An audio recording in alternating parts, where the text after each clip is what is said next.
Welcome to Kerala tech academy success in your hands. So നമ്മളിന്ന് power system 7ാമത്തെ ക്ലാസ്സിലേക്ക് എത്തിയിരിക്കുകയാണ്. സോ കഴിഞ്ഞ ക്ലാസ്സുകളിലായിട്ട് നമ്മൾ ഡിഫറെൻറ്റ് RLC പാരാമീറ്റേഴ്സ് പഠിച്ചു. അതുപോലെ തന്നെ ABCD parameters of short medium and long transmission lines പഠിച്ചു. സോ ഇനി ഈ ക്ലാസ്സിൽ നമ്മൾ പവർ ഫ്ലോ ഇക്വേഷൻസ്, അതായത് ഒരു ട്രാൻസ്മിഷൻ സിസ്റ്റത്തിൽ അല്ലെങ്കിൽ ട്രാൻസ്മിഷൻ ലൈനിൽ എങ്ങനെയാണ് real and reactive power flow ചെയ്യുന്നതെന്നുള്ളതാണ് നമ്മളിന്ന് നോക്കാൻ പോകുന്നത്. Okay, so first point, so far we presented transmission line parameters in form of voltage and current at sending and receiving ends. അതായത് നമ്മൾ ഇതിനു മുമ്പ് ചെയ്ത എല്ലാ കാര്യങ്ങളിലും ABCD പാരാമീറ്റേഴ്സിലാണെങ്കിലും നമ്മൾ അനലൈസ് ചെയ്തത് എന്താ പറയുക, സെൻഡിങ് എൻഡും റിസീവിങ് എൻഡും സൈഡിലെ വോൾട്ടേജും കറണ്ടും ബേസ് ആയിട്ടാണ്. പക്ഷേ since loads are expressed in form of active and reactive power, it is better to deal with complex power at sending and receiving end sides. പക്ഷെ നമ്മൾ ലോഡുകൾ എപ്പോഴും നമ്മൾ പവർ വേരിയബിളിൻ്റെ ബേസിലാണ് പറയുക, അല്ലാതെ വോൾട്ടേജും കറണ്ടിനും ഉപരി നമ്മൾ മിക്കവാറും ഇത്ര കിലോ വാട്ട് ലോഡ് അല്ലെങ്കിൽ ഇത്ര KVA റേറ്റിംഗ് ഉള്ള ലോഡ് നമ്മൾ പറയാറുണ്ട്. സോ അതുകൊണ്ട് തന്നെ നമ്മൾ എന്ത് ചെയ്യുന്നു, it is better to deal with complex power at sending and receiving end side. So sending end സൈഡിലും റിസീവിങ് എൻഡ് സൈഡിലും വോൾട്ടേജ് കറണ്ട് എന്നുള്ള പാരാമീറ്റർ യൂസിന് പകരം നമുക്ക് കുറച്ചും കൂടി എളുപ്പമായിട്ട് എന്താ പറയുക അനലൈസ് ചെയ്യാൻ പറ്റുന്നത് കോംപ്ലക്സ് പവറിൻ്റെ ഒരു പാരാമീറ്റർ യൂസ് ആയിട്ടാണ്. സോ നമുക്കിവിടെ ഫിഗറിൽ കാണാൻ പറ്റും, ഇവിടെ ജനറേറ്റർ ഉണ്ട്, ഇതൊരു ട്രാൻസ്മിഷൻ ലൈനാണ്. ഈ ട്രാൻസ്മിഷൻ ലൈൻ ഒരു ABCD പാരാമീറ്റർ ഉണ്ട് ആൻഡ് ഇവിടെ ഒരു ലോഡ് ഉണ്ട്. So this is the receiving end side and this is the sending end side. So നമുക്ക് സെൻഡിങ് എൻഡ് സൈഡിലെ കോംപ്ലക്സ് പവറിനെ നമുക്ക് S = P + jQ എന്നുള്ള ഫോമിൽ എഴുതാം. അത് അവിടെ കൊടുത്തിരിക്കണം, എന്താ S = PS + jQS, അതായത് സെൻഡിങ് എൻഡ് സൈഡിലെ അപ്പാരൻറ്റ് പവർ ഈക്വൽ ടു എന്താ real power plus active power. അതുപോലെ തന്നെ ഇവിടെ ഇവിടെ റിസീവിങ് എൻഡ് സൈഡിൽ SR is apparent power at receiving end side is equal to എന്താ sum of real power at plus reactive power at the receiving side. Okay, so നമുക്ക് ഇവിടെ ഈ equation നമുക്കറിയാം, SR = PR + jQR, അതുപോലെ SS = PS + jQS. പക്ഷേ ഇത് നമുക്ക് കണ്ടുപിടിക്കണമെങ്കിൽ നമുക്ക് എന്ത് ചെയ്താൽ മതി, ഇത് ഈ ഇക്വേഷൻ, അതായത് നമ്മൾ എഴുതാറുണ്ട് S = നമ്മൾ ബേസിക് ഇലക്ട്രിക്കൽ പഠിക്കാറുണ്ട്, S = VI കോൺജുഗേറ്റ്, അതായത് വോൾട്ടേജ് ഇൻറ്റു കറണ്ട് കോൺജുഗേറ്റ് ചെയ്ത് കഴിഞ്ഞാൽ നമുക്ക് എന്ത് കിട്ടും, അപ്പാരൻറ്റ് പവർ കിട്ടും. സോ ഇവിടെ നമുക്ക് VRും VSും നമുക്കറിയാം, കാരണം എന്താ sending and side receiving and side voltage നമ്മൾ സെറ്റ് ചെയ്യാണെന്ന് വെക്കുക. ഓക്കെ, സപ്പോസ് ഇവിടെ സെൻഡിങ് ആൻഡ് സൈഡ് വോൾട്ടേജിൽ VS ആംഗിൾ ഡെൽറ്റ, ഇവിടെ ഡെൽറ്റ എന്ന് പറയുന്നത് ലോഡ് ആംഗിളാണ്. ഇവിടെ റിസീവിങ് ആൻഡ് സൈഡിൽ സപ്പോസ് വോൾട്ടേജ് എന്ന് വെച്ചാൽ VR ആംഗിൾ 0 ആണെന്ന് വെക്കുക. ഓക്കെ, സോ നമുക്ക് VRും VSും അറിയാം. പിന്നെ നമുക്കിന് ആവശ്യമുള്ള വാല്യൂസ് ആണ് എന്ത്, IR കോൺജുഗേറ്റും IS കോൺജുഗേറ്റും. ഓക്കെ, സോ IS കോൺജുഗേറ്റും IR കോൺജുഗേറ്റും കിട്ടിക്കഴിഞ്ഞാൽ നമുക്കിത് മൾട്ടിപ്ലൈ ചെയ്ത് കഴിഞ്ഞാൽ നമുക്ക് എന്ത് കിട്ടും, നമുക്ക് അപ്പാരൻറ്റ് റിസീവിങ് എൻഡ് പവറും അപ്പാരൻറ്റ് സെൻഡിങ് എൻഡ് പവറും കിട്ടും. അത് അപ്പാരൻറ്റ് പവറും കോംപ്ലക്സ് പവറും സെയിം ആണ്. ഓക്കെ, സോ നമുക്ക് നോക്കാം എങ്ങനെയാണത് നമ്മൾ IR കോൺജുഗേറ്റും അല്ലെങ്കിൽ IS കോൺജുഗേറ്റും എങ്ങനെ കണ്ടുപിടിക്കാമെന്ന് നമുക്ക് നോക്കാം. ഓക്കെ, സോ ഇവിടെ നമ്മൾ ഈ രണ്ട് ഇക്വേഷൻ നമ്മൾ ആദ്യം തൊട്ടേ കാണുന്നതാണ്. ഇത് എന്താണ്, ഇത് ABCD പാരാമീറ്റേഴ്സിൻ്റെ ബേസിക് ഇക്വേഷനാണ്. അതായത് VS = AVR + BIR, അതുപോലെ IS = CVR + DIR. Okay, suppose ഞാൻ എന്താ വെച്ചാൽ ഈ ഫസ്റ്റ് ഇക്വേഷനിൽ ഞാൻ ഇവിടെ IR മാത്രം ഇവിടെ വെക്കുകയാണ്, ബാക്കിയെല്ലാം ലെഫ്റ്റ് ഹാൻഡ് സൈഡിലേക്ക് കൊണ്ടുപോകണം. അങ്ങനെ നമുക്ക് ഒരു ഇക്വേഷൻ കിട്ടും, എന്താ IR = 1/B VS - A/B VR. ഒന്നും ചെയ്യുന്നില്ല, ഞാൻ ഇത് ഇങ്ങോട്ട് മൈനസ് ചെയ്തു, അതിനുശേഷം B കൊണ്ട് ഡിവൈഡ് ചെയ്തു. അപ്പോൾ എനിക്ക് IR, അതായത് receiving and side current equation കിട്ടും. എത്രയാണ്, 1/B VS - A/B VR. Okay, ഇനി അതുപോലെ എനിക്ക് ഒരു സെൻഡിങ് എൻഡ് വോൾട്ടേജിൻ്റെ ഇക്വേഷൻ വേണം. ഇവിടെ നിങ്ങൾ ശ്രദ്ധിക്കേണ്ടതെന്ന് വെച്ചാൽ ഈ റിസീവിങ് എൻഡ് വോൾട്ടേജ് VSൻ്റെയും VRൻ്റെയും ടേംസ് മാത്രമേ ഇതിനകത്തുള്ളൂ. ഇതിനകത്ത് വേറെ ISO IRO ടേം ഒന്നും തന്നെ ഇല്ല. അതുകൊണ്ട് തന്നെ നമുക്ക് ഈ ISനകത്ത് ഇക്വേഷൻ എഴുതുമ്പോഴും എന്ത് വേണം, VRൻ്റെതും VSൻ്റെയും ടേംസിലായിരിക്കണം. പക്ഷേ ഇവിടെ നമുക്ക് കാണാൻ പറ്റും ഒരു IR എന്നുള്ളൊരു വാല്യൂ വരുന്നുണ്ട്. ഇവിടെ ISൻ്റെ ഇക്വേഷൻ എഴുതുമ്പോൾ നമ്മൾ ഡയറക്റ്റ് ഇക്വേഷൻ നോക്കുകയാണെങ്കിൽ ഇവിടെ IR ടേം വരുന്നുണ്ട്. സോ അത് നമ്മൾ റീപ്ലേസ് ചെയ്യണം. സോ ഇതിൻ്റെ സ്ഥാനത്ത് എന്ത് വരണം, ഒരു VSO അല്ലെങ്കിൽ VRO വരണം. അതിനുവേണ്ടി നമ്മൾ ചെയ്യുന്നത് എന്താണെന്ന് വെച്ചാൽ ഇവിടെ നമുക്ക് ഈ കിട്ടിയ IR ഇക്വേഷൻ, ഈ IRൻ്റെ വാല്യൂ ഞാൻ ഇവിടെ സബ്സ്റ്റിറ്റ്യൂട്ട് ചെയ്യണം. ഓക്കെ, ഇത് സബ്സ്റ്റിറ്റ്യൂട്ട് ചെയ്തിട്ട് നമ്മൾ റീഅറേഞ്ച് ചെയ്ത് കഴിഞ്ഞാൽ നമുക്ക് ഈ IS = ഈ ഇക്വേഷൻ കിട്ടും. എന്താ, IS = D/B VS - 1/B VR. Okay. So ഇതിനകത്ത് നമുക്ക് വേറെ ടേംസ് ഒന്നുമില്ല, വി എസിൻ്റെയും വി ആർ മാത്രമേ ഉള്ളൂ, വേറെ കറണ്ടിൻ്റെ ഐ എസോ ഐ ആർ ടേം ഒന്നുമില്ല. ബാക്കിയുള്ളത് എന്താ, ബാക്കിയുള്ളത് നമ്മുടെ normal A B C D parameters മാത്രമാണ്. അതിനകത്ത് സി ഇല്ല, ബാക്കി എ ബി ഡി ഉണ്ട്. ഓക്കെ. ഇനി നമുക്കിവിടെ അറിയാം, ഈ പറഞ്ഞ എ ബി സി ഡി ഞാൻ ലോങ് ട്രാൻസ്മിഷൻ ലൈൻ്റെ കേസിലൊക്കെ പോയിട്ടുണ്ടായിരുന്നു. അതൊരു എന്താ പറയുക സ്കേലാർ വാല്യൂ അല്ല, അതൊരു കോംപ്ലക്സ് വാല്യൂ ആണ്. അതിനൊരു എന്താ പറയുക ഒരു മാഗ്നിറ്റ്യൂഡും അതുപോലെ ഒരു ആംഗിളും ഉണ്ടാവും. അതുകൊണ്ട് തന്നെ നമുക്കിത് വെറുതെ ഒരു സ്കേലർ വാല്യൂ ആയിട്ട് ഇതിനൊന്നും കൺസിഡർ ചെയ്യാൻ പറ്റില്ല, ഏതിന് ഈ എ ബി സി ഡി പാരാമീറ്റേഴ്സിന്. അതുകൊണ്ട് തന്നെ നമ്മളോട് കൊടുത്തിട്ടുണ്ട് let A B D the transmission line constants B written as, അതായത് ഓരോ വാല്യൂവും നമ്മൾ എന്ത് ചെയ്യുന്നു, ഒരു മാഗ്നിറ്റ്യൂഡും ഒരു ആംഗിളും ആണെന്ന് നമ്മൾ അസ്യൂം ചെയ്യുന്നു. സോ സപ്പോസ് എ എന്നുള്ള വേരിയബിൾ, സപ്പോസ് ഇവിടെ ഈ എ എന്നുള്ള വാല്യൂവിന് പകരം നമ്മൾ എന്ത് എഴുതണം, magnitude of A angle alpha. അതുപോലെ ഇവിടെ ബിക്ക് പകരം നമ്മൾ എന്ത് എഴുതണം, B is equal to magnitude of B angle beta. C ഇവിടെ എവിടെയും ഇല്ല, അതുകൊണ്ട് നമ്മൾ സി കൺസിഡർ ചെയ്യേണ്ട ആവശ്യമില്ല. പിന്നെ ഉള്ളത് ഡി നമ്മൾ എന്ത് ചെയ്യുന്നു, ഡി നമ്മൾ magnitude of D angle alpha എന്ന് എഴുതുന്നു. കാരണം നമ്മൾ പറഞ്ഞിട്ടുണ്ട് നമ്മൾ എ ഈക്വൽ ടു ഡി റെസിപ്രോക്കലാണ്. എല്ലാ നെറ്റ്വർക്കും നമ്മൾ എന്താ പറയുക എല്ലാ നെറ്റ്വർക്ക് കോൺഫിഗറേഷൻ അല്ലെങ്കിൽ മോഡലും പഠിച്ചപ്പോഴും അവിടെയൊക്കെ എ ഈക്വൽ ടു ഡി ആയിരുന്നു. സോ അതുകൊണ്ട് നമ്മൾ എന്ത് ചെയ്യുന്നു, ഡിക്ക് മാഗ്നിറ്റ്യൂഡ് ഡിയും ആംഗിൾ സെയിം ആൽഫ തന്നെ കൊടുക്കുന്നു. ഇവിടെ എയുടെ അതേ ആംഗിൾ തന്നെയാണ് ഇവിടെയും കൊടുത്തിരിക്കുന്നത്. ഓക്കെ. സോ അതുവരെ ക്ലിയർ ആയെന്ന് പ്രതീക്ഷിക്കുന്നു. ഇനി ഞാൻ ചെയ്യുന്നത് വെച്ചാൽ ഈ വാല്യൂസ്, ഈ എ ബി ഡി എന്നുള്ള വാല്യൂസ് ഞാൻ ഈ ഇക്വേഷനിലേക്ക് സബ്സ്റ്റിറ്റ്യൂട്ട് ചെയ്യാണ്. ഇവിടെ ഓരോ ബിക്കും എ ബി ഡിയുടെ സ്ഥാനത്തൊക്കെ ഈ 4 വാല്യൂസ്, ഈ 3 വാല്യൂസ് ഞാൻ സബ്സ്റ്റിറ്റ്യൂട്ട് ചെയ്യണം. ഓക്കെ. അപ്പോൾ നമുക്ക് എന്ത് കിട്ടും നോക്കാം. സോ ഇവിടെ നമുക്ക് കാണാൻ പറ്റും ആ ഇക്വേഷനൊക്കെ റീറൈറ്റ് ചെയ്തിട്ടുണ്ട്. അതായത് I R is equal to മുൻപ് എന്തായിരുന്നു, മുൻപ് 1/b വി എസ് എന്ന് മാത്രമേ ഉണ്ടായിരുന്നുള്ളൂ. പക്ഷേ ഇപ്പോൾ അവിടെ 1/b വി എസ് മാഗ്നിറ്റ്യൂഡ് ഉണ്ട്. അത് കൂടാതെ ഒരു ആംഗിൾ ഡെൽറ്റ മൈനസ്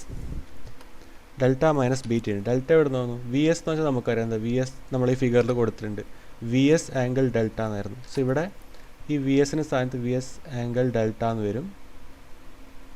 അതുപോലെ ഡിവൈഡഡ് ബൈ എത്ര, ബി ആംഗിൾ ബീറ്റ എന്ന് വരും. Okay.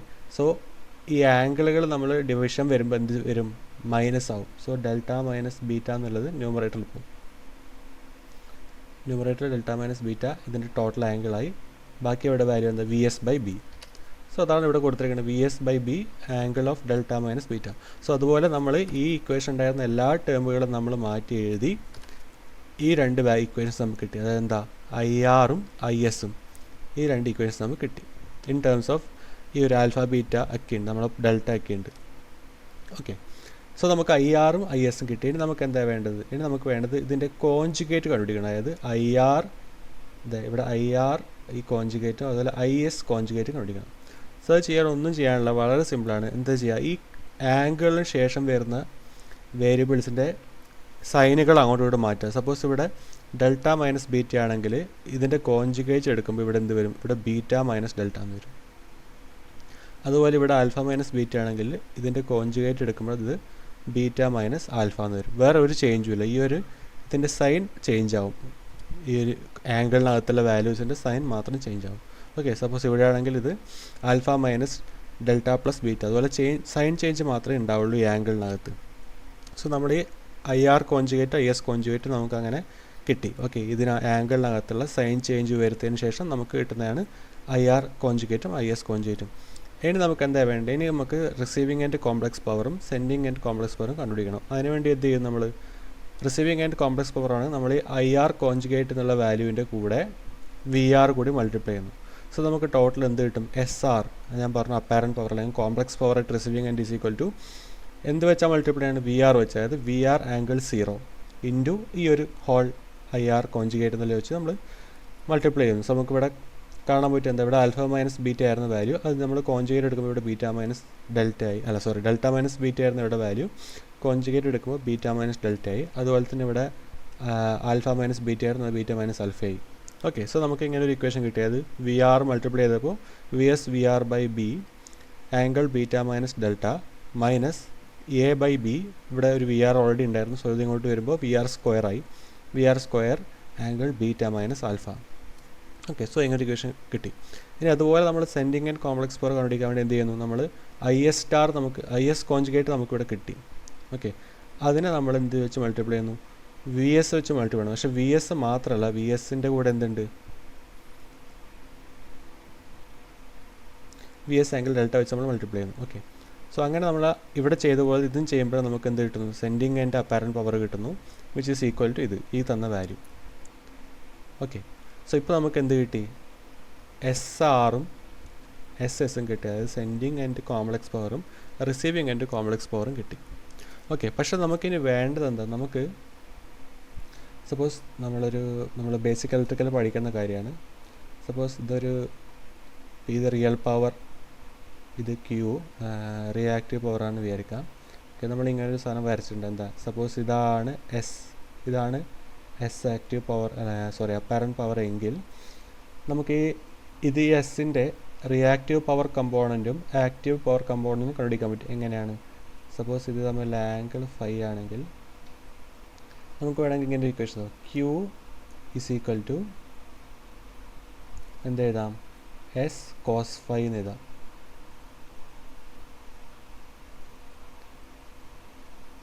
Q is equal to S sine phi എന്ന് എഴുതാം. അതുപോലെ P ഇസ് ഈക്വൽ ടു എന്തെഴുതാം? S കോസ് ഫൈ എന്ന് എഴുതാം. ഓക്കെ, നമുക്കിത് രണ്ട് കമ്പോണൻ്റ് ആക്കാൻ പറ്റും. അതായത് Q എന്ന് വെച്ചാൽ S സൈൻ ഫൈവും P എന്ന് വെച്ചാൽ S കോസ് ഫൈവും. സോ സിമിലർലി നമുക്കെന്താ, ഇവിടെ നമ്മുടെ കയ്യിൽ S ഉണ്ട്, SR SS ഉണ്ട്. സോ ഇതിന് രണ്ടിനെയും നമുക്ക് എന്തായി ഡിവൈഡ് ചെയ്യാം? ഈ രണ്ട് ഇക്വേഷനെയും നമുക്ക് ഇതുപോലെ കോസ് ഫൈ കൊണ്ടും സൈൻ ഫൈ കൊണ്ടും മൾട്ടിപ്ലൈ ചെയ്താൽ നമുക്കിതിൻ്റെ ആക്റ്റീവ് പവർ കമ്പോണൻറ്റും റിയാക്റ്റീവ് പവർ കമ്പോണൻ്റായിട്ട് ഡിവൈഡ് ചെയ്യാൻ പറ്റും. സോ അതാണ് ഈ തന്നിരിക്കുന്നത്. അതായത് നമ്മളെന്ത് ചെയ്തു? PR ഈ SR എന്നുള്ള വാല്യൂവിനെ ആദ്യം നമ്മൾ കോസ് ഓഫ് എടുത്തു. സോ നമുക്ക് എന്താ സെയിം ഈ മാഗ്നിറ്റ്യൂഡിലൊന്നും മാറ്റം ഉണ്ടാവില്ല, പക്ഷേ ഇവിടെ ഒരു കോസ് ഓഫ് എന്ന് വരും, cos of beta minus delta. അതുപോലെ ഇവിടെയും കോസ് ഓഫ് വരും. സോ ഇതാണ് എന്ത്? റിസീവിങ് എൻഡിലെ റിയൽ പവർ. ഇനി അതുപോലെ ഞാൻ ഈ SRൻ്റെ ഒരു സൈൻ എടുത്തു കഴിഞ്ഞാൽ എന്ത് കിട്ടും? എനിക്ക് റിസീവിങ് ആൻഡ് റിയാക്റ്റീവ് പവർ കിട്ടും. അതാണ് ഇവിടെ കൊടുത്തിരിക്കുന്നത്. സൈൻ ഓഫ് ബീറ്റ എടുക്കുമ്പോൾ രണ്ട് സ്ഥലത്തും സൈൻ വന്നു, ഇവിടെ രണ്ട് സ്ഥലത്തും കോസ് വന്നു, ഇവിടെ രണ്ട് സ്ഥലത്തും സൈൻ വന്നു. ഓക്കെ, സോ ഇത് റിയാക്റ്റീവ് പവർ കിട്ടി റിസീവിങ് എൻഡിലെ, അതുപോലെ റിയൽ പവറും കിട്ടി റിസീവിങ് എൻഡിലെ. ഇനി സിമിലർലി ഞാൻ ഈ SS അതായത് അപ്പാരൻറ്റ് പവറിൻ്റെ കൂടെ എന്താ പറയുക, കോസ് ഓഫ് ആംഗിൾ എടുത്തു കഴിഞ്ഞാൽ ഇത് സെൻഡിങ് ആൻഡ് റിയൽ പവർ കിട്ടും. അതുപോലെ ഇവിടെ സെൻഡിങ് ആൻഡ് റിയാക്റ്റീവ് പവറും കിട്ടും. ഓക്കെ, അപ്പോൾ നമുക്ക് ആദ്യം നമ്മൾ എന്ത് ചെയ്തു? നമ്മൾ IS എടുത്തു, കണ്ടുപിടിച്ചു, അതിൻ്റെ കോൺജുഗേറ്റ് എടുത്തു, അതിനുശേഷം അതിന് കറസ്പോണ്ടിങ് ആയിട്ടുള്ള വോൾട്ടേജ് ഉണ്ട്, അത് VSനും VRനെ കൊണ്ട് മൾട്ടിപ്ലൈ ചെയ്തു.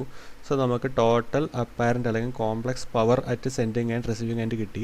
എന്നിട്ട് നമ്മൾ അതിനെ എന്തായി റിയൽ പവറും റിയാക്റ്റീവ് പവറായിട്ട് ഡിവൈഡ് ചെയ്തു, സെൻഡിങ് എൻഡിലും റിസീവിങ് എൻഡ് സൈഡിലും. ഓക്കെ, ഇനി നമുക്ക് കാര്യം, സപ്പോസ് ഞാൻ ഒരു ഷോർട്ട് ലൈനാണ് കൺസിഡർ ചെയ്യുന്ന വെക്കുക, ഷോർട്ട് ട്രാൻസ്മിഷൻ ലൈൻ. സോ നമ്മളൊരു ഷോർട്ട് ട്രാൻസ്മിഷൻ ലൈൻ്റെ ABCD പാരാമീറ്റർ പഠിച്ചിട്ടുണ്ടായിരുന്നു. എന്താ? ഇത് 1 ആണ്, ഇത് 1 ആണ്, ഇത് 0 ആണ്, ഇത് Z ആണ്. ഓക്കെ, ഇത് നമ്മൾ ആദ്യത്തെ ക്ലാസ്സിൽ പഠിച്ചിട്ടുണ്ടായിരുന്നു ഷോർട്ട് ട്രാൻസ്മിഷൻ ലൈൻ്റെ ABCD പാരാമീറ്റേഴ്സ്. സോ ഞാനെന്ത് വെച്ചാൽ ഇവിടെ ഈ ഇക്വേഷനകത്ത് ഇവിടെ ഈ ABD എന്നൊക്കെയുള്ള വാല്യൂസിനൊക്കെ പകരം ഞാൻ എന്ത് സബ്സ്റ്റിറ്റ്യൂട്ട് ചെയ്യണം? ഞാൻ A ഉള്ള സ്ഥലം D ഉള്ള സ്ഥലത്തൊക്കെ ഞാൻ 1 ആംഗിൾ 0, അതായത് ഇതിൻ്റെ ആംഗിളൊന്നുമില്ല, 0 ആണ്. So 1 angle 0. അതുപോലെ C ഓൾറെഡി നമ്മുടെ കയ്യിലില്ല. പിന്നെ B ഉണ്ടായ സ്ഥലത്ത് ഞാൻ എന്ത് ചെയ്യുന്നു? Z ആംഗിൾ തീറ്റ എന്ന് കൊടുക്കുന്നു. ഓക്കെ, അതായത് നമ്മൾ Aയും Dക്കും പകരം 1 ആംഗിൾ 0 കൊടുക്കുന്നു, Bക്ക് പകരം Z ആംഗിൾ തീറ്റ കൊടുക്കുന്നു. എവിടെ? ഇത് ഇക്വേഷനിൽ, ഈ 4 ഇക്വേഷനിലും, ഈ 4 ഇക്വേഷനിലും എന്താ പറയുക? സോ ഇവിടെ എന്ത് സംഭവിക്കും? ഇവിടെ ബീറ്റ 0 ആവും, ഡെൽറ്റ വാല്യൂ ഓൾറെഡി ഉണ്ട്, ഇവിടെ ബീറ്റ ആൽഫയ്ക്ക് 0 ആവും. സോ ഇതിനകത്ത് കുറേ ടേംസൊക്കെ ക്യാൻസൽ ചെയ്ത് പോവും, കുറേ കോസിൻ്റെയും സൈൻ്റെയും വാല്യൂ ഒക്കെ ചിലതൊക്കെ 0 അല്ലെങ്കിൽ 1 ആയിട്ട് മാറും. ഓക്കെ, സോ അങ്ങനെ നമ്മൾ ഈ സബ്സ്റ്റിറ്റ്യൂഷനൊക്കെ ചെയ്ത് കഴിഞ്ഞ് നമുക്ക് കിട്ടുന്ന 4 വേരിയബിൾസാണിത്, 4 വാല്യൂസാണ്. അതായത് എന്താ? റിസീവിങ് എൻഡ് സെൻഡിങ് എൻഡിൻ്റെയും ആക്റ്റീവ് ആൻഡ് റിയാക്റ്റീവ് പവറിൻ്റെ നമുക്ക് ഈ 4 ഇക്വേഷൻ കിട്ടും. എങ്ങനെ? ഇത് ഈ A = D = 1 ആംഗിൾ 0, അതുപോലെ B = Z ആംഗിൾ തീറ്റ എന്ന് സബ്സ്റ്റിറ്റ്യൂട്ട് ചെയ്ത് കഴിഞ്ഞാൽ നമുക്ക് ഈ 4 ഇക്വേഷൻ കിട്ടും. ഓക്കെ, ഇത് കുറച്ചുകൂടി സിംപ്ലിഫൈഡ് ഫോം ആയില്ലേ ഇപ്പോൾ?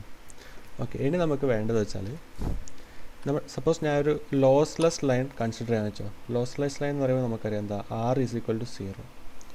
ഓക്കെ, സോ R = 0 ആണെങ്കിൽ Z = R + jx എന്നുള്ളത് എന്താവും? Z = jx എന്നാവും. സോ jx എന്ന് വെച്ചാൽ നമുക്കറിയാം എന്താ? J എന്ന് വെച്ചാൽ ഒരു ഓപ്പറേറ്ററാണ്, നമ്മൾ 90 degree anticlockwise rotate ചെയ്യിക്കുന്ന ഒരു ഓപ്പറേറ്ററാണ് ഈ J. സോ നമുക്കിതിനെ പോളാർ ഫോമിലേക്ക് മാറ്റുമ്പോൾ എന്ത് എഴുതാം, എക്സ് ആംഗിൾ 90 ഡിഗ്രി എഴുതാം. അതായത് ഈ ഇക്വേഷനിൽ ഇസഡിൻ്റെ സ്ഥാനത്ത് നമുക്ക് എന്ത് വരും, മാഗ്നിറ്റ്യൂഡ് ഓഫ് എക്സ് അതുപോലെ ആംഗിൾ 90 ഡിഗ്രി എന്ന് വരും. റൈറ്റ്, ഇവിടെ എസഡ് ആംഗിൾ തീറ്റ എന്നായിരുന്നു മുമ്പ് ഉണ്ടായിരുന്നത്. സോ ആ സ്ഥാനത്ത് എക്സ് ആംഗിൾ 90 ഡിഗ്രി എന്ന് വരും.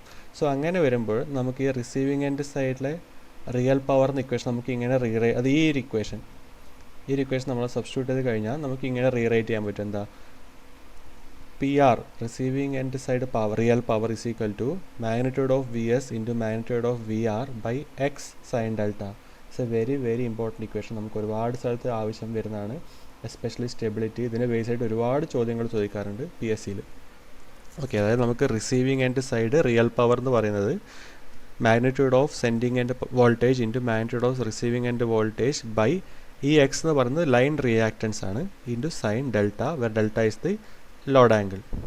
ഓക്കെ, ഇത് തന്നെയാണ് എന്ത് real sending end side real പവറിൻ്റെ ഇക്വേഷനും ഇത് തന്നെയാണ്, വ്യത്യാസമില്ല. അതായത് റിസീവിങ് എൻഡ് സൈഡിലെ റിയൽ പവറിൻ്റെ ഇക്വേഷനും സെൻഡിങ് എൻഡ് സൈഡിലെ റിയൽ പവർ ഇക്വേഷനും ഈക്വലാണ്, ഒരു മാറ്റമില്ല.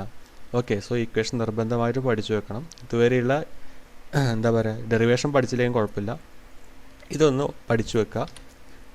ബൈ ഹാർട്ട് പഠിച്ച് എക്സാമിന് പോവുക. ഇതിനെ ബേസ് ആയിട്ട് ഒരുപാട് ചോദ്യങ്ങൾ വരാം, തിയറിറ്റിക്കലായിട്ടും വേണമെങ്കിൽ പ്രോബ്ലമാറ്റിക് ആയിട്ടൊക്കെ വരാം. ഓക്കെ, അതുപോലെ ഈ സാധനം നമ്മളിനി സ്റ്റെബിലിറ്റി പഠിക്കുമ്പോഴൊക്കെ ഒരുപാട് യൂസ് ചെയ്യുന്നുണ്ട്, അതുകൊണ്ട് ഇത് നോട്ട് ചെയ്ത് വെക്കാം.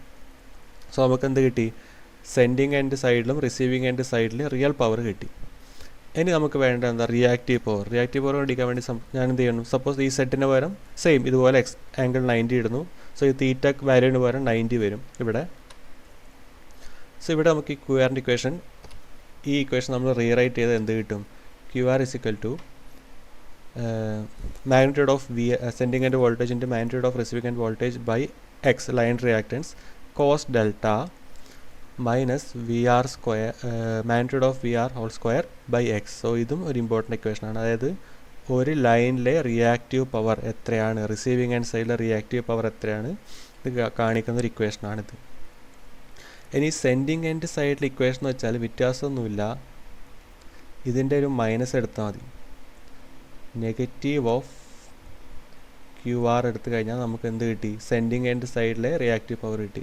അപ്പോൾ എന്ത് സംഭവിക്കും, അപ്പോൾ ഈ V R square by X എന്നുള്ളത് പോസിറ്റീവ് ആവും, minus V S V R by X എന്നാവും. അത് മാത്രമേ വ്യത്യാസമുള്ളൂ, സെൻഡിങ് എൻഡ് പവറും ഓക്കെ സെൻഡിങ് എൻഡ് സൈഡിലെ റിയാക്റ്റീവ് പവറും റിസീവിങ് എൻഡ് സൈഡിലെ റിയാക്റ്റീവ് പവറും തമ്മിൽ വേറെ വ്യത്യാസമില്ല. ഒരു നെഗറ്റീവ് ആണ് മറ്റേത് മാത്രം, ഒന്നിന് നെഗറ്റീവ് ആണ് മറ്റേത്. ഓക്കെ, സോ ഇപ്പോൾ നമുക്ക് എന്ത് കിട്ടി, നമുക്ക് ഈ രണ്ട് വാല്യൂസ് കിട്ടി. സെൻഡിങ് എൻഡ് സൈഡിലെയും റിസീവിങ് എൻഡ് സൈഡിലെ റിയൽ പവറും കിട്ടി, സെൻഡിങ് എൻഡ് സൈഡിലെയും റിസീവിങ് എൻഡ് സൈഡിലെയും റിയാക്റ്റീവ് പവറും കിട്ടി. ഇനി സപ്പോസ് ഞാൻ ഇവിടെ പറയാണ് for a small value of delta, അതായത് സപ്പോസ് ഈ ലോഡ് ആംഗിൾ എന്ന് പറയുന്ന ഒരു ചെറിയ വാല്യൂ ആണ് വെക്കുക. സപ്പോസ് ഒരു 5 ഡിഗ്രി 10 ഡിഗ്രി ഒക്കെ ആണെങ്കിൽ cos delta is approximately equal to 1. Cos delta എന്നുള്ള വാല്യൂ അപ്രോക്സിമേറ്റ്ലി ഈക്വൽ ടു 1 ആവും. റൈറ്റ്, സോ ഇവിടെ നമുക്ക് കാണാൻ പറ്റും, ഇവിടെ അത് 1 ആയി കഴിഞ്ഞാൽ നമുക്ക് ഈ ഫോമിലേക്ക് റീറൈറ്റ് ചെയ്യാം. അതായത് ഞാൻ ഈ ഇക്വേഷനിൽ നിന്ന് ഞാൻ വി ആർ ബൈ എക്സ് എന്നുള്ള വാല്യൂ ഞാൻ പുറത്തെടുത്തു. ഓക്കെ, ഇവിടെ കോസ് ഡെൽറ്റ ഞാൻ 1 ആയി കൺസിഡർ ചെയ്തു, കാരണം ഇവിടെ ഡെൽറ്റ ഞാൻ വളരെ സ്മോളായിട്ട് എടുക്കുകയാണ്. എന്ത് സംഭവിക്കും, ഇങ്ങനൊരു ഫോം നമുക്ക് കിട്ടും. അതായത് വി ആർ ബൈ എക്സ് ഞാൻ പുറത്തെടുത്തു, ബാക്കി പിന്നെ എന്താ ഉണ്ടാവുക, magnitude of V S minus V R എന്ന് മാത്രമേ ഈ ബ്രാക്കറ്റിനകത്ത് ഉണ്ടാവുള്ളൂ. സോ ഇതെന്താ ഡിനോട്ട് ചെയ്യുന്നത് വെച്ചാൽ, ഈ reactive power depends upon the difference between the sending end and receiving end voltage. Very very important. അതായത് നമുക്കൊരു ട്രാൻസ്മിഷൻ ലൈനിൽ ഒരു റിയാക്റ്റീവ് പവർ ഫ്ലോ ഉണ്ടാവണമെങ്കിൽ അവിടെ എന്ത് വേണം, സെൻഡിങ് എൻഡ് വോൾട്ടേജും റിസീവിങ് എൻഡ് വോൾട്ടേജും തമ്മിലൊരു ഡിഫറൻസ് വേണം. സപ്പോസ് സെൻഡിങ് എൻഡ് വോൾട്ടേജും റിസീവിങ് എൻഡ് വോൾട്ടേജ് ഈക്വൽ ആയിപ്പോയി എന്ന് വിചാരിക്കുക. സപ്പോസ് ഈ V S is equal to V R ആണെങ്കിൽ എന്താ അർത്ഥം, ആ ലൈൻ എന്ന് വെച്ചാൽ ഈ വാല്യൂ 0 ആയി എന്ന് വെച്ചാൽ അർത്ഥം എന്താ, ആ ലൈനിലൂടെ റിയാക്റ്റീവ് പവർ യാതൊന്നും ഫ്ലോ ചെയ്യുന്നില്ല. Only real power flows through such a transmission line. Okay, ഇനി suppose V S greater than V R ആണെന്ന് നോക്കുക. അതായത് sending end voltage receiving end വോൾട്ടേജിനേക്കാളെങ്കിൽ വലുതാണെങ്കിൽ എന്ത് സംഭവിക്കും എന്ന് വെച്ചാൽ ഈ വാല്യൂ എന്താവും, ഇത് പോസിറ്റീവ് വാല്യൂ ക്യു ആർ, അതായത് റിസീവിങ് എൻഡിലെ റിയാക്റ്റീവ് പവർ എന്താവും, പോസിറ്റീവ് ആവും. വിച്ച് മീൻസ് എന്താ, ഈ റിസീവിങ് എൻഡ് സൈഡിനകത്തുള്ള ലോഡ് ഒരു ഇൻഡക്റ്റീവ് ലോഡാണ്. സോ ഇൻഡക്റ്റീവ് ലോഡാണ് നമുക്കറിയാം, അത് ലൈനിൽ നിന്ന് മാക്സിമം എന്ത് ചെയ്യും, റിയാക്റ്റീവ് പവർ ഡ്രോ ചെയ്യും. ഓക്കെ, അതുപോലെ വേറെ ശ്രദ്ധിക്കേണ്ട കാര്യം വെച്ചാൽ ഇവിടെ ക്യു എസിൻ്റെ ഇക്വേഷൻ ആയിരുന്നു വെച്ചോ. ക്യു എസ് എന്ന് വെച്ചാൽ എന്താ, ക്യു എസ് ഞാൻ പറഞ്ഞു മൈനസ് ഓഫ് ക്യു ആർ ആണ്. സോ ഈ V S greater than V R എന്നുള്ള കേസിൽ ക്യു ആർ പോസിറ്റീവാണ്, പക്ഷേ ക്യു എസ് എന്തായിരിക്കും, ക്യു എസ് ഒരു നെഗറ്റീവ് വാല്യൂ ആയിരിക്കും. സോ ഒരു സോഴ്സ് ഒരു നെഗറ്റീവ് വാല്യൂ കാണിച്ചാൽ എന്താ അർത്ഥം, ആ സോഴ്സ് റിയാക്റ്റീവ് പവർ ഇഞ്ചെക്റ്റ് ചെയ്യാണ്. ഇവിടെ സോഴ്സ് എന്ന് പറയുന്നത് എന്താ, ഒരു ജനറേറ്ററാണ്. സോ ഈ ലോഡ് റിയാക്റ്റീവ് പവർ ഡിമാൻഡ് ചെയ്യുമ്പോൾ ജനറേറ്റർ റിയാക്റ്റീവ് പവർ ട്രാൻസ്മിഷൻ ലൈനിലേക്ക് ഇഞ്ചെക്റ്റ് ചെയ്യും. ആ പവർ എന്ത് ചെയ്യുന്നു, ഈ ലോഡ് അബ്സോർബ് ചെയ്യുന്നു. ഇനി സപ്പോസ് ഒരു കേസിൽ V R greater than V S ആയെന്ന് വെച്ചാൽ, സോ ഈ കേസ് നമ്മൾ കഴിഞ്ഞ ക്ലാസ് പറഞ്ഞാണ് എന്താണ് ഫെറാൻഡി ഇഫക്റ്റ് എന്ന് പറയും. ഈ ഒരു കേസിന്, അതായത് receiving end voltage sending end വോൾട്ടേജിനേക്കാളും കൂടുതൽ പോവുകയാണെന്ന് വെക്കാം. അപ്പോൾ എന്ത് സംഭവിക്കുക, അപ്പോൾ ഈ റിസീവിങ് എൻഡ് സൈഡിലെ റിയാക്റ്റീവ് പവർ എന്നുള്ള വാല്യൂ എന്തായി, മൈനസ് ആയി. എന്ന് വെച്ചാൽ എന്താ, ഒരു ലോഡിൽ പവർ മൈനസ് ആയെന്ന് വെച്ചാൽ അർത്ഥം എന്താ,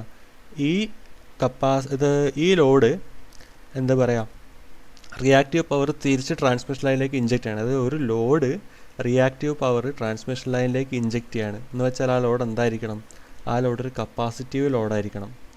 കപ്പാസിറ്റീവ് ലോഡ് മാത്രമേ എന്ത് സംഭവിക്കുള്ളൂ, എന്ത് ചെയ്യാൻ പറ്റുള്ളൂ, ഒരു റിയാക്റ്റീവ് പവർ ട്രാൻസ്മിഷൻ ലൈനിലേക്ക് ഇഞ്ചെക്റ്റ് ചെയ്യാൻ പറ്റും. സോ ഈ ഒരു കേസിൽ സെൻഡിങ് ആൻഡ് റിയാക്റ്റീവ് പവർ എന്ത് വാല്യൂ വരും, പോസിറ്റീവ് വാല്യൂ വരും. ഇവിടെ എന്ത് വാല്യൂ വരും, ഒരു പോസിറ്റീവ് വാല്യൂ വരും. വിച്ച് മീൻസ് എന്താ, ഈ ജനറേറ്റർ റിയാക്റ്റീവ് പവർ അബ്സോർബ് ചെയ്യാണ്. അതായത് ഈ പറഞ്ഞ ലോഡ് റിസീവിങ് ആൻഡ് സൈഡിലുള്ള ഈ കപ്പാസിറ്റർ റിയാക്റ്റീവ് പവർ ട്രാൻസ്മിഷനിലേക്ക് ഇഞ്ചെക്റ്റ് ചെയ്യുമ്പോൾ ഈ സെൻഡിങ് ആൻഡ് സൈഡിലുള്ള ജനറേറ്റർ അത് അബ്സോർബ് ചെയ്യാണ്. സോ അത് എന്തിനാണ് അത് അബ്സോർപ്ഷൻ, എന്തുകൊണ്ട് അത് അബ്സോർബ് ചെയ്യുന്നു, അല്ലെങ്കിൽ എന്തിനു വേണ്ടി അബ്സോർബ് ചെയ്യുന്നുള്ള കാര്യങ്ങളൊക്കെ നമുക്ക് മെഷീൻസിന്, സിങ്ക്രോണസ് മെഷീൻസ് അല്ലെങ്കിൽ ആൾട്ടർനേറ്റർ ടോപ്പിക് എടുക്കുമ്പോൾ കൂടുതൽ വിശദമായിട്ട് ഞങ്ങൾക്ക് പഠിക്കാൻ പറ്റും. എന്തുകൊണ്ട് ഏത് കേസിലാണ് ഇതുപോലെ ജനറേറ്റർ എന്താ പറയുക റിയാക്റ്റീവ് പവർ അബ്സോർബ് ചെയ്യുക എന്നുള്ളൊരു കണ്ടീഷൻ നമ്മളപ്പോൾ പഠിക്കും. സോ തൽക്കാലം നിങ്ങൾ ഈ 3 കേസ് ഓർക്കുക. അതായത് V S is equal to V R ആണെങ്കിൽ, sending and receiving voltage equal ആണെങ്കിൽ എന്താ റിയാക്റ്റീവ് പവർ ഒന്നും തന്നെ ഫ്ലോ ചെയ്യില്ല ട്രാൻസ്മിഷൻ ലൈനിലൂടെ. അതുപോലെ V S greater than V R, അതായത് sending end voltage greater than receiving end voltage ആണെങ്കിൽ എന്താ അർത്ഥം, ഈ ലോഡ് ഒരു ഇൻഡക്റ്റീവ് ലോഡാണ്, അത് ട്രാൻസ്മിഷൻ ലൈനിൽ നിന്ന് റിയാക്റ്റീവ് പവർ അബ്സോർബ് ചെയ്യും. ആ റിയാക്റ്റീവ് പവർ നമ്മളെ ജനറേറ്റർ ഇതിലേക്ക് ഇഞ്ചെക്റ്റ് ചെയ്യും ട്രാൻസ്മിഷൻ ലൈനിലേക്ക്. ഇനി സപ്പോസ് ഫെറാൻഡി എഫക്റ്റ്, അതായത് V R greater than V S വന്നാൽ അർത്ഥം എന്താണ്, ലോഡിൽ നിന്ന് ജനറേറ്റർ റിയാക്റ്റീവ് പവർ ചോദിച്ച് വാങ്ങിക്കുകയാണ്. അത് കൂടുതലായിട്ട് നമുക്ക് മെഷീൻസ് എടുക്കുമ്പോൾ, സിങ്ക്രണസ് മെഷീൻസ് എടുക്കുമ്പോൾ നമുക്ക് പഠിക്കാൻ പറ്റും. Okay, so moving on. Okay, ഇവിടെ ഇമ്പോർട്ടൻ്റ് ആയിട്ട് കുറേ പോയിൻറ്റ്സ് ഉണ്ട്. ഇതൊക്കെ എന്താ പറയുക, വൺ വേർഡ് ആയിട്ട് പി എസ് സിക്ക് ചോദിക്കാറുള്ള ചോദ്യങ്ങളാണ്, അല്ലെങ്കിൽ ഇതുപോലെ കോമ്പറ്റീറ്റീവ് എക്സാമിന് ചോദിച്ച ചോദ്യങ്ങളാണിത്. നോക്കാം. From above equations we can see that real power transferred to the receiving end is proportional to sine delta. നമുക്കിവിടെ കാണാൻ പറ്റും. സപ്പോസ് നമ്മൾ receiving end voltage, sending end voltage, ഈ എക്സ് ലൈൻ റിയാക്ടേഴ്സ് ഒക്കെ കോൺസ്റ്റൻ്റ് ആക്കി വെക്കുക, അതൊക്കെ ഫിക്സ്ഡ് ആണെന്ന് വെക്കാം. പിന്നെ ഇതിനകത്തുള്ള വേരിയബിൾ എന്ന് പറയുന്നത് എന്താ, സൈൻ ഡെൽറ്റ. സോ ഈ ഡെൽറ്റ വേരി ചെയ്യുന്നതനുസരിച്ച് നമുക്ക് എന്ത് വേരി ചെയ്യിക്കാൻ പറ്റും, ഈ റിയൽ പവർ വേരി ചെയ്യിക്കാൻ പറ്റും. While the reactive power proportional to the magnitude of voltage across the line. അത് നമ്മൾ പറഞ്ഞു എന്താ, റിയാക്റ്റീവ് പവർ എന്തിനാണ് ഡിപ്പെൻഡ് ചെയ്യുന്നത്, proportional to the difference between the voltage across the line. അതായത് ലൈനിൻ്റെ സെൻഡിങ് എൻഡ് സൈഡും റിസീവിങ് എൻഡ് സൈഡും തമ്മിലുള്ള വോൾട്ടേജ് ഡിഫറൻസിനാണ് ആര് ഡിപ്പെൻഡ് ചെയ്യുന്നത്, റിയാക്റ്റീവ് പവർ ഡിപ്പെൻഡ് ചെയ്യുന്നത്. അത് നമ്മൾ പറഞ്ഞു, കുറച്ചും ഞാൻ എക്സ്പ്ലെയിൻ ചെയ്തതാണ്. പിന്നെന്താ പറഞ്ഞത്, real power received is maximum for delta equal to 90. അത് നമുക്ക് ഇക്വേഷൻ കാണാൻ പറ്റും. ഇവിടെ സൈൻ വാല്യൂ മാക്സിമം എന്ന് പറയാം 1 ആണ്. 1 ആവണമെങ്കിൽ ഡെൽറ്റ വാല്യൂ എന്ത് സംഭവിക്കണം, 90 ഡിഗ്രി സംഭവിക്കണം. Hence delta is restricted to 90 degree. അതുകൊണ്ട് തന്നെ നമ്മൾ എന്ത് ചെയ്യും, ഡെൽറ്റ വാല്യൂ 90 ഡിഗ്രി വരെ മാക്സിമം പോവുള്ളൂ, അതിന് കൂടുതൽ പോവില്ല. അതിന് കൂടുതൽ പോയ സിസ്റ്റം അൺസ്റ്റേബിൾ ആവും. അതെങ്ങനെയെന്നുള്ളത് നമ്മൾ സ്റ്റെബിലിറ്റി ചാപ്റ്ററിൽ പഠിക്കും.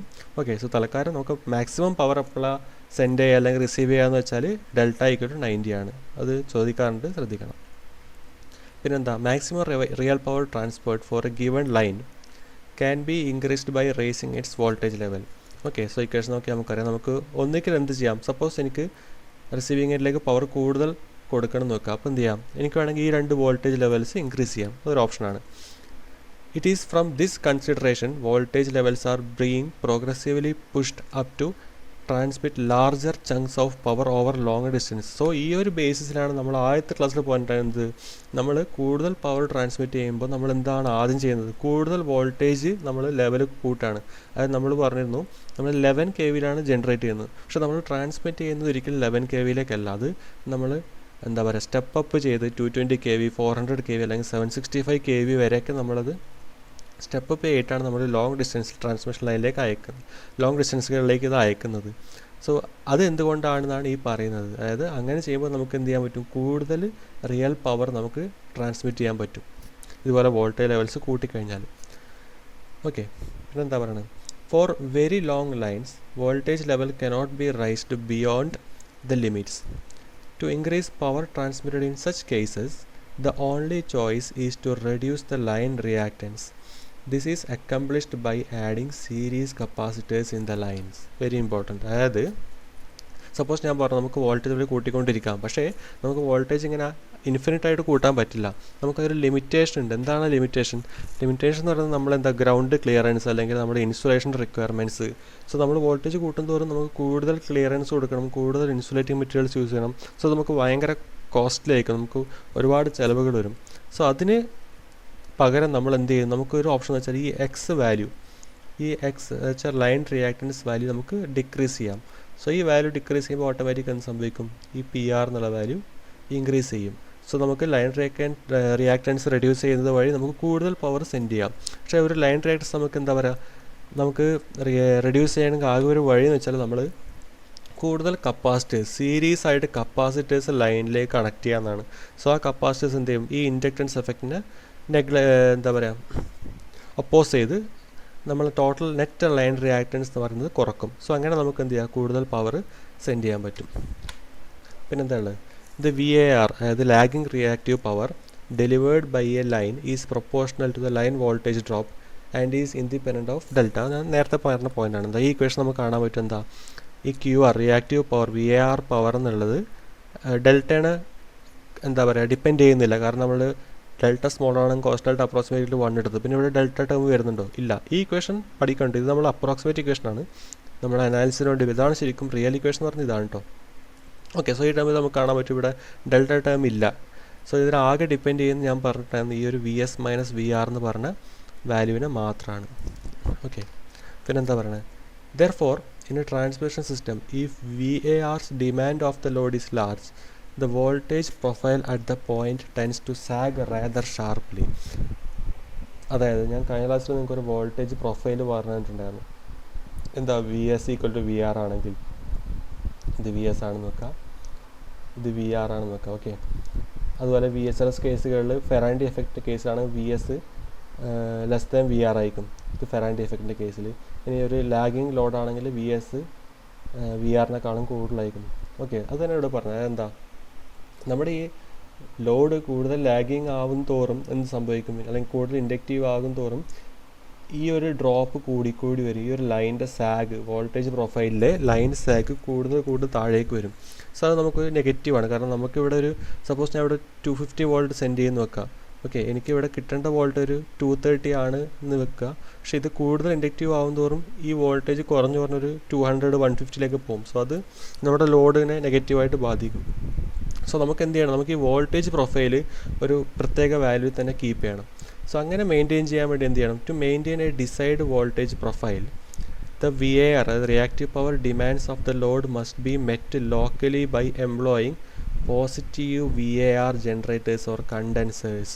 ഓക്കെ, സോ ഇതിനെ കൂടുതലായിട്ട് നമ്മൾ VAR കോമ്പൻസേറ്റേഴ്സ് എന്ന് പറഞ്ഞ ചാപ്റ്ററിൽ പഠിക്കും. പക്ഷേ ഇപ്പോൾ നിങ്ങൾ അത്രയും മനസ്സിലാക്കുക, നമ്മൾ ഇതുപോലെ ലോഡ് കൂടുതൽ റിയാക്റ്റീവ് പവർ ഡിമാൻഡ് ചെയ്ത് കഴിഞ്ഞാൽ അത്രയും റിയാക്റ്റീവ് പവർ ഈ ജനറേറ്ററിന് മീറ്റ് ചെയ്യാൻ പറ്റില്ല. സോ അതിനുവേണ്ടി നമ്മൾ എന്ത് ചെയ്യണം, നമ്മൾ ഈ പറഞ്ഞ പോസിറ്റീവ് VAR ജനറേറ്റേഴ്സ് അല്ലെങ്കിൽ കണ്ടൻസേഴ്സ് എന്ന് പറഞ്ഞ സാധനം നമ്മൾ ട്രാൻസ്മിഷൻ ലൈനിൽ എവിടെയെങ്കിലും ലോഡ് എൻഡിൽ എവിടെയെങ്കിലും നമ്മൾ കണക്ട് ചെയ്യും. അതുവഴി ഈ പറഞ്ഞ കണ്ടൻസേഴ്സ് എന്ത് ചെയ്യും, നമുക്ക് ലോഡിന് കൊടുക്കാൻ ആവശ്യമായിട്ടുള്ള റിയാക്റ്റീവ് പവർ നമ്മുടെ ട്രാൻസ്മിഷൻ ലൈനിലേക്ക് ഇഞ്ചെക്റ്റ് ചെയ്യും. ഓക്കെ, സോ അതുവഴി നമുക്ക് ഈ റിയാക്റ്റീവ് പവർ നമുക്ക് മീറ്റ് ചെയ്യാൻ പറ്റും. അല്ലാതെ ഒരു ജനറേറ്ററിന് എന്താ പറയുക ഇഞ്ചെക്റ്റ് ചെയ്യാൻ പറ്റുന്ന റിയാക്റ്റീവ് പവറിന് ഒരു ലിമിറ്റ് ഉണ്ട്. ഓക്കെ, സോ ഇത്രയും കാര്യങ്ങളാണ് ഈ ഒരു ടോപ്പിക്കിലുള്ളത്, പവർ ഫ്ലോ ഇക്വേഷൻ. ഇത് വളരെ ഇമ്പോർട്ടൻ്റ് ഈ ഇക്വേഷൻ നിർബന്ധമായിട്ടും പഠിച്ചു വെക്കണം. ഉറപ്പായിട്ടൊരു ചോദ്യം പവർ സിസ്റ്റം ടോപ്പിക്കിൽ നിന്ന് ഉണ്ടാവാൻ ചാൻസ് ഉണ്ട്. 90% ചാൻസ് ഉണ്ട് ഇതിനെ ബേസ് ചെയ്തിട്ട് ചോദ്യം. ഒന്നുകിൽ ഈക്വേഷൻ വെച്ചിട്ടായിരിക്കും എത്രയാണ് വാല്യൂ, ഒരു സ്പെസിഫിക് ഡെൽറ്റ വാല്യൂ തന്നു കഴിഞ്ഞാൽ എത്ര വാല്യൂ എന്നൊക്കെ ചോദിക്കാം. അല്ലെങ്കിൽ ഇതിനെ ഏത് പാരാമീറ്റർ എങ്ങനെ ഡിപ്പെൻഡ് ചെയ്യുന്നു എന്ന് ചോദിക്കാം. അതുപോലെ റിയാക്റ്റീവ് പവറിന് പഠിക്കുക. അതുപോലെ ഈ ഒരു പോയിന്റ് ഓർത്തിരിക്കുക, റിയാക്റ്റീവ് പവർ VS ഉം VR ഈക്വൽ ആണെങ്കിൽ റിയാക്റ്റീവ് പവർ ഉണ്ടാവില്ല എന്നുള്ള കാര്യം ഓർത്തിരിക്കുക. അതുപോലെ ഇവിടെ VS ഈക്വൽ ടു VR, അതുപോലെ VR ഗ്രേറ്റർ ദാൻ VS, ഈ രണ്ട് കേസിലും കപ്പാസിറ്റി ലോഡാണെങ്കിൽ സാധിക്കൂട്ടു. ഞാൻ ആദ്യം വോൾട്ടേജ് റിലേഷൻ എടുത്തപ്പോൾ പറഞ്ഞാണ്, sending end voltage receiving end voltage equal ആവണമെങ്കിൽ അത് കപ്പാസിറ്റി ലോഡായിരിക്കണം. ലീഡിങ് പവർ ഫാക്ടർ വർക്കുന്ന ലോഡാണെങ്കിൽ മാത്രമേ VS ഈക്വൽ ടു VR ആവുള്ളൂ. അതുപോലെ VR ഗ്രേറ്റർ ദാൻ VS ആവണമെങ്കിലും എന്തായിരിക്കണം, കപ്പാസിറ്റി ലോഡായിരിക്കണം. VS ഗ്രേറ്റർ ദാൻ VR ആണെങ്കിൽ അത് ഇൻഡക്റ്റീവ് ലോഡാണ്. ഓക്കെ, സോ ഇത് ചെറിയൊരു ടോപ്പിക്കാണ്, പക്ഷേ വളരെ ഇമ്പോർട്ടൻ്റ് ആണ്. ഇതിന് ഡെറിവേഷൻ വേണമെങ്കിൽ നമുക്ക് ഡീറ്റെയിൽ ആയിട്ട് നോക്കണമെങ്കിൽ Nagrath Kothari, modern power systems by Nagrath Kothari എന്ന് പറഞ്ഞ ബുക്കിലുണ്ട്. ഇതിന് ഡെറിവേഷൻ കൃത്യമായിട്ട് വേണം നിങ്ങൾക്കത് റെഫർ ചെയ്യാം. ഓക്കെ, സോ ഇതിനകത്ത് കൂടുതലൊന്നും പറയാനില്ല. സോ അടുത്ത ക്ലാസ്സിൽ നമ്മളിനി പഠിക്കാൻ പോകുന്നത് അണ്ടർഗ്രൗണ്ട് കേബിൾസ് ഉണ്ട്, അതുപോലെ AC DC ഡിസ്ട്രിബ്യൂഷൻസ് ഉണ്ട്. സോ അതിനകത്ത് ഏതെങ്കിലും ഒരു ടോപ്പിക് ആയിരിക്കും. ഓക്കെ, സോ നമുക്ക് അടുത്ത ക്ലാസ് കാണാം. ബൈ.